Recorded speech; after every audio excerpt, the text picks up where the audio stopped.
knowing what you now know, okay, all the sense that you have, all the experience that you have now, if I make you an offer, I'll give you $10 million, okay? Or you could go back to being 18 again, knowing what you now know, everything. What would you choose? I can have 10 million now or go back to 18 with the knowledge from now. Yes. I think I would probably, I think I'm not that far. It's a tough one. I'm not that far away from being 18 still. Like I'm 26. So I feel like I've still got youth on my side to some extent. And I think with the knowledge I have now, like I don't need to be 18. Like the knowledge I have now is good. And I think with the 10 million, I would do good things with it. I would take the 10 million now. Oh, wow. Oh, wow. I would invest it. I would invest in coaching to a really high level of poker. I would get really good. I would play higher stakes games with the bank I obviously have. And I would like make that more answer. money.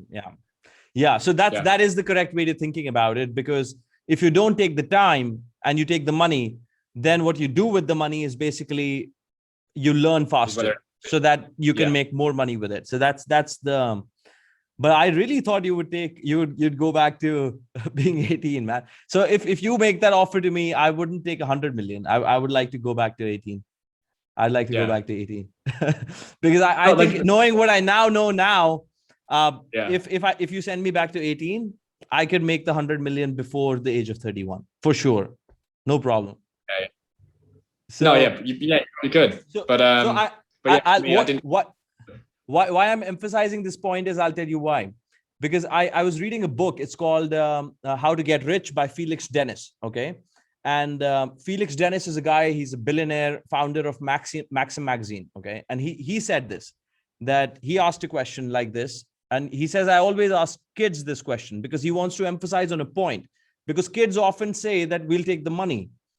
But Felix Dennis says, how much I would give to go back to, even 10 years, even 5 years, I would give back everything. Because what kids don't realize is money, you can make the money with the knowledge that you have. Of course. But what you emphasized is correct. But if you take the money and then use that money, you could use that money now to get the knowledge now. And expedite that curve. So it's tricky. Now. Like what we said before, what's the thing that's holding me back now isn't lack of knowledge or lack of ideas. It's I need money to do them. So I've got to go and make the money now and then reinvest it. Yeah. Whereas if I already had the money now, I would be done for life. I'd be sorted. I would invest. I would maybe start businesses and I would have everything working for me. I would build the lifestyle that I want, where everything's kind of passively flowing towards me without me having to do particularly much, and live very freely. So that's why I would take that one.